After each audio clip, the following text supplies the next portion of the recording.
নমস্কার বন্ধুরা, তোমাদের সকলকে স্বাগত জানাই অর্পিতার রান্নাঘরে। তো আজকে সবাই দেখে বুঝতেই পারছো আমি কোন রেসিপি নিয়ে হাজির হয়েছি। তবে হ্যাঁ, বাইরে একটু বৃষ্টি হচ্ছিল, কারণ কি তোমরা তোমাদের কোথায় কোথায় বাড়ি সেখানেও হয়তো বৃষ্টি হচ্ছে এই বিগত এই 2-3 দিন ধরে। আমার বাড়িতে পাশেও হচ্ছে, মানে আমার এখানেও হচ্ছে বৃষ্টি। তো তার জন্য একটু খিচুড়ি খেতে ইচ্ছাও করছিল। তো সের জন্য দেরি না করে বাড়িতে খিচুড়িটা বানিয়েই ফেললাম। তো কিভাবে খিচুড়ি বানালাম এবং খুব কম সময়ে এই খিচুড়িটা তৈরি হয়ে যায়, কিভাবে বানালাম জানতে হলে তো রেসিপিটা দেখতে হবে। তো তোমরা পুরো ভিডিওটা দেখো, আর ভিডিওটা ভালো লাগলে ভিডিওটাকে লাইক করো, শেয়ার করো, অবশ্যই কিন্তু আমার চ্যানেলটাকে সাবস্ক্রাইব করে দিও, আর পাশে থাকা বেল আইকনটা অন করে দিও যাতে তোমরা আমার সব ভিডিওর নোটিফিকেশন পেয়ে যাও। তাহলে চলো রেসিপিটা দেখে নেওয়া যাক। এখানে দেখো মুগ ডালটা নিয়েছি। মুগ ডালটা প্রথমে ভালো করে ধুয়ে পরিষ্কার করে নিয়ে তারপরে এটা কড়াইতে একটু নাড়াচাড়া করে একটু হালকা করে দেখো ভেজে নিয়েছি মুগ ডালটা। এবার দেখো একটা পাত্রে এখানে জল বসিয়েছি, এরকম একটা ডেচকি নিয়েছি, ডেচকিতে হাফ জল বসিয়েছি, জলটাও দেখো গরম হয়ে এসছে। এবার এই জলের মধ্যে এই ভেজে নেওয়া ডালটা দিয়ে দিলাম। বাইরে বৃষ্টি হচ্ছে, তো তোমরাও কারা ঘরে এরকম খিচুড়ি বানিয়ে খাচ্ছ অবশ্যই আমাকে কমেন্টসে জানাতে কিন্তু ভুলো না। বৃষ্টি হলে মনটা একটু খিচুড়ি খিচুড়ি হয়। খিচুড়ি সাথে আলু ভাজা হোক, বেগুন ভাজা হোক, ডিমের অমলেট, পাঁপড় ভাজা, তাহলে খাবারটা কিন্তু বেশ জমে ওঠে। এখানে ডালের হিসাবটা তোমাদের বলে দিই। এখানে আমি 200 গ্রাম মতো মুগ ডাল নিয়েছি, আর এখানে দেখো সমান 200 গ্রাম মতোই গোবিন্দভোগ চালও নিয়েছি। ডালটা এবার একটু ফুটে উঠলে চালটা তারপর দিয়ে দেবো। চালটাও কিন্তু আমি বেশ ভালোভাবে ধুয়ে কিন্তু পরিষ্কার করে নিয়েছি, যাতে চালে কোনো নোংরা না থাকে। সমানভাবে ডালটাও করে নিয়েছি। এই দেখো ডালটা বেশ ভালোভাবে সেদ্ধ হয়ে গেছে, প্রায় 60% মতো হয়ে গেছে। তো এই পর্যায়ে চালটাও ঢেলে দিলাম। এবার ভালো করে দেখো একটু নাড়িয়ে চাড়িয়ে নিচ্ছি। আর খিচুড়িতে আলুটা না দিলে হয়, এই ডাল আর চাল দেওয়ার পর এই আলুটা দেখো একটু ভেজে নিয়েছি। এর সাথে আমি নারকেল বাদাম টাদামও ভেজেছি, ওগুলো পরে দিচ্ছি, তবে আলুটা একটু আগেই দিয়ে দিচ্ছি যাতে আলুটা ভালো মতো সেদ্ধ হয়ে যায় এর মধ্যেই। দেখো আলুটাও দিয়ে দিলাম। এবার প্রায় প্রথম স্টেজে দেখো সবই দেওয়া হয়ে গেছে। চাল আর ডালটা এবার ভালোভাবে সেদ্ধ করে নিতে হবে। চাল আর ডালটা সেদ্ধ হয়ে গেলে আর যা বাকি যা যা জিনিস দেওয়ার সেগুলো দেব।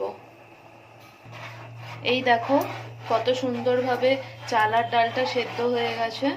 প্রায় দেখো 10 থেকে 12 মিনিট লাগলো, গ্যাসের ফ্লেমটা হাইতেই রেখেছিলাম।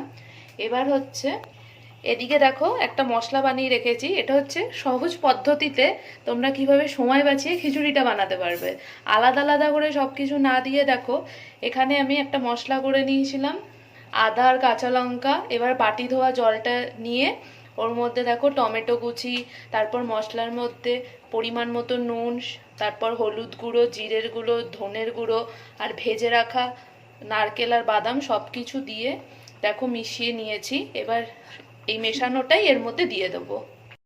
এই মশলাটা কিন্তু প্রথমে এটা কিন্তু আমি কড়াইতেই কষিয়ে নিয়েছি। কষিয়ে নিয়ে একটা বাটিতে তুলে রেখেছি। তুলে এবার এইটাই আমি খিচুড়ির মধ্যে দিয়ে দেবো।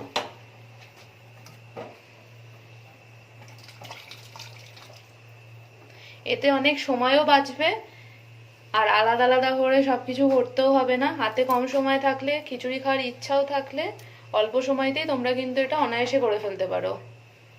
এবার দেখো চাল ডালের সাথে ভালো করে মিশিয়ে দিচ্ছি।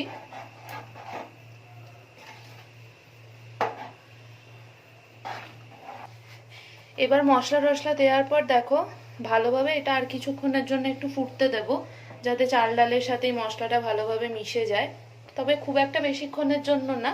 আর এই পর্যায়ে তোমরা কিন্তু নুনটা চেখে দেখতে পারো যে নুনটা বেশি লাগবে কি কম লাগবে।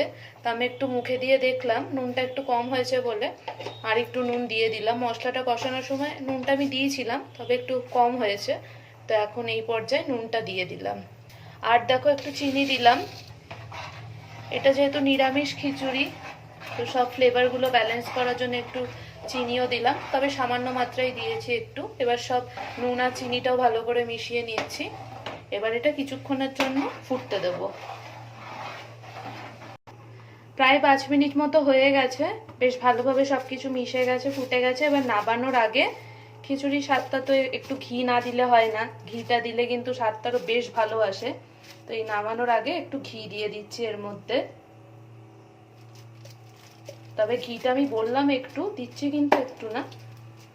খিচুড়িতে ঘিটা দিলে কিন্তু বেশ দারুণ লাগে খেতে। খেতে বসার সময়তেও তোমরা গরম গরম খিচুড়ি থালায় সার্ভ করার পরেও ঘিটা দিতে পারো। আর একটু দিয়ে দিচ্ছি লাস্টে একটু গরম মশলার গুঁড়ো। এই গরম মশলাটাও কিন্তু আমার ঘরেই তৈরি করা। যদি তোমরা এই রেসিপি চাও অবশ্যই আমি তোমাদের সাথে শেয়ার করব। তাহলে দেখো তৈরি হয়ে গেল খিচুড়ি। এবার ঘি আর গরম মশলাটা দেওয়ার পর এটা একটু ভালো করে মিশিয়ে নিচ্ছি। এই বৃষ্টির ওয়েদারে তৈরি হয়ে গেল গরম গরম খিচুড়ি।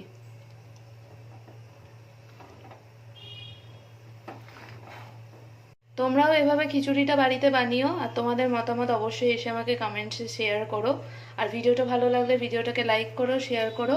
অবশ্যই কিন্তু আমার চ্যানেলটাকে সাবস্ক্রাইব করো, আর পাশে থাকা বেল আইকনটা অন করে দিও যাতে তোমরা সব ভিডিও নোটিফিকেশন পেয়ে যাও। আর সাবস্ক্রাইব করতে কিন্তু একেবারে ভুলো না। তাহলে আবার হাজির হব আরেকটা নতুন রেসিপি নিয়ে। সবাই ভালো থেকো, সুস্থ থেকো।